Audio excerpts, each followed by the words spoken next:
আবু সাইদ হত্যা মামলার তদন্তকারী কর্মকর্তার সাক্ষ্য গ্রহণ শেষ হয়েছে। পরবর্তী সাক্ষ্য গ্রহণ হবে আগামী বছরের 6 জানুয়ারি। এই বিষয়ে আরো তথ্য জানবো। ট্রাইব্যুনাল থেকে যুক্ত হচ্ছেন আমাদের সহকর্মী রাব্বি হোসেন। যাচ্ছি তার কাছে। রাব্বি, আবু সাইদ হত্যা মামলার তদন্তকারী কর্মকর্তার জবানবন্দিতে কি কি উঠে আসলো, এ বিষয়ে বিস্তারিত জানাবেন আমাদের।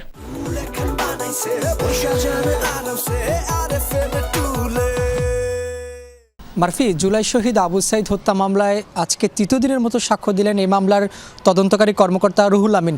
তার সাক্ষ্যতে আজকে গুরুত্বপূর্ণ কয়েকটি তথ্য উঠে এসেছে। তিনি এর আগেও 2 দিন সাক্ষ্য দিয়েছেন। তিনি মূলত তার যেই তদন্ত করেছেন সেখানে উঠে এসেছে যে এই জুলাই আন্দোলনের সময় আবু সাইদকে হত্যার সঙ্গে জড়িত থাকার ঘটনা ঘটেছে। তৎকালীন যিনি এই বেগম রোকেয়া বিশ্ববিদ্যালয়ের ভিসি ছিলেন হাসিবুর রশিদ, তার সম্পৃক্ততা পাওয়া গিয়েছে। পাশাপাশি রংপুরে যিনি কমিশনার ছিলেন মনিরুজ্জামান, তারও সম্পৃক্ততা রয়েছে। কারণ মনিরুজ্জামানই নির্দেশনা দিয়েছিলেন যে ছাত্র জনতার উপর নিরীহ এই রংপুরের ছাত্র জনতাকে হত্যার নির্দেশনা তিনি তার যারা অধীনস্থ ছিলেন তাদেরকে দিয়েছেন। পাশাপাশি এখানে আরও কয়েকটি তথ্য উঠে এসেছে যে হাসিবুর রশিদ যিনি এই বেগম রোকেয়া বিশ্ববিদ্যালয়ের ভিসি ছিলেন, তখন তিনি এইসব ঘটনা জানতেন। আবু সাইদকে যে গুলি করা হয়েছে এই তথ্য তিনি জানতেন, কিন্তু যারা এই ঘটনার সঙ্গে যারা সম্পৃক্ত ছিল, যারা জড়িত ছিল, তাদেরকে গ্রেফতার করতে বা তাদেরকে আটক করতে তিনি কোনো নির্দেশনা দেননি বা তিনি কোনো রকম ব্যবস্থা নেননি, এরকম তথ্য তার এই জবানবন্দিতে উঠে এসেছে। পাশাপাশি বেগম রোকেয়া বিশ্ববিদ্যালয়ে তৎকালীন যিনি ছাত্রলীগের সভাপতি ছিলেন পোমেল বড়ুয়া, তিনি আবু সাইদকে 11 জুলাই তিনি থাপ্পড় মেরেছিলেন, এরকমটি তথ্য উঠে এসেছে।